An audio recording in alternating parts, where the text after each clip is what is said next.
నీవు కన్నీళ్లు విడుచుట చూచితిని, నీ ప్రార్థన నేను అంగీకరించి ఉన్నాను. ఆమేన్. ప్రభువునందు ప్రియ సహోదరి సహోదరులారా, యేసుక్రీస్తు నామములో మీ అందరికీ శుభాలు తెలియజేస్తున్నాను. అందరు బాగున్నారా?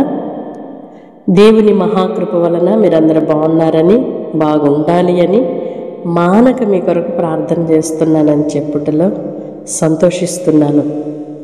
నీవు కన్నీళ్లు విడుచుట నా దేవుడు చూస్తున్నాడు. నీ ప్రార్థనను ఆయన అంగీకరించి ఉన్నారు. నీ కన్నీళ్లు మనుషులు లక్ష్య పెట్టకపోవచ్చు. నీవు చేసే ప్రార్థన వెనువెంటనే జవాబు నువ్వు చూడలేకపోవచ్చేమో, కానీ నీ కన్నీళ్లు వ్యర్థంగా పోవు. నీవు చేయు ప్రార్థన అది వ్యర్థంగా పోదు. అది నీకు సమయోచితముగా ఆయన కృపచేత మీకు జవాబును అనుగ్రహించి మేలుతో నింపి తృప్తిపరచు దేవుడై ఉన్నాడు. ఆయనను ప్రేమించు వారికి సమస్తమును సమకూడి మేలుకరముగా జరుగుతాయి. కనుక ప్రియ సహోదరి సహోదరుడా, దేవుని యందు విశ్వాసం ఉంచావు కదూ, దేని గురించి చింతించక ధైర్యము తెచ్చుకొని, నా ప్రార్థన నా దేవుడు అంగీకరించి ఉన్నాడు, నా కన్నీళ్లు నా దేవుడు చూస్తున్నాడు, ఆయన నన్ను దాటి వెళ్ళని దేవుడు అని నీవు గ్రహించుకోగలిగితే అంతకన్నా గొప్ప భాగ్యం ఈ భూమి మీద ఇంకేమీ లేదు. మనుషుల ఆదరణ, మనుషుల యొక్క మెప్పు, మనుషులు ఇచ్చే తీర్పు, మనుషులు చెప్పే మాటలు, మనుషులు చేసే సహాయము, అది కొంతవరకు మాత్రమే మనకు దోహదపడుతుంది. కానీ నా దేవుని సహాయము నిన్ను అంతము వరకు కొదువ లేకుండా, కొరత లేకుండా, నా గిన్నె నిండి పొర్లుచున్నది అనే అనుభవంలోనికి నడిపించగలడు.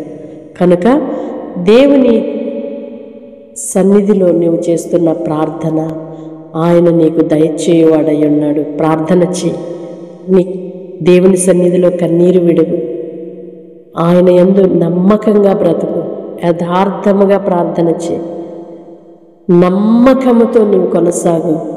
ఆయన నిన్ను విడువడు, ఎడబాయడు.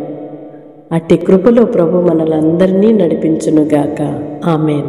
పరిశుద్ధుడైన దేవ, ప్రేమ కలిగిన తండ్రి, మీ స్తోత్రములను ఇంతవరకు మీ కృపలో మమ్మలను భద్రపరిచారు.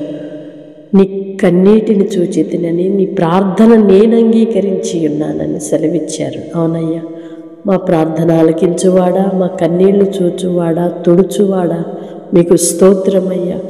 ఇంత మంచి దేవుని కలిగి ఉండే భాగ్యం మాకు ఇచ్చారయ్యా. ఇంతకన్నా భూమి మీద మరి ఇక వేరేది లేదని మిమ్ములను మాత్రమే ఆనుకొని ఆశ్రయించి బ్రతుకుతున్న నీ పిల్లలమైన మమ్ములను దాటి వెళ్ళక తల్లి వలె, తండ్రి వలె ఆదరించి ధైర్యమునిచ్చి ప్రతి పరిస్థితిలో చాలిన దేవునిగా ఉండి నడిపిస్తున్నందుకే స్తోత్రమయ్యా. తండ్రి అని పిలిచే గొప్ప భాగ్యం మాకు దొరికిందయ్యా. అభాగ్యులమైన మమ్ములను మీరు ప్రేమించారు, అల్పులమైన మాకు ఈ భాగ్యం ఇచ్చారు. నా తండ్రి, మీరు చూపిన కృపకై మా బ్రతుకు కాలమంతయు నాయన మిమ్మలను వెంబడిస్తూ సేవిస్తూ మీ కొరకు నమ్మకముగా జీవించగలిగిన కృప మాకు దయచేయమని యేసయ్య నామములో ప్రార్థిస్తున్నాము తండ్రి. ఆమేన్. దేవుని కృప మీకు సమృద్ధిగా కలుగునుగాక. మీ ప్రతి అవసరత నా దేవుడు తన మహదైశ్వర్యములో నుండి తీర్చునుగాక. మీరు వెళ్ళు చోటు దేవుడు దీవించి జయమునిచ్చి నడిపించునుగాక. Amen. May God bless you. Praise the Lord. తప్పకుండా ఇతరులకు షేర్ చేయండి. దైవ దీవెనలకు పాత్రులుగా మార్చబడండి.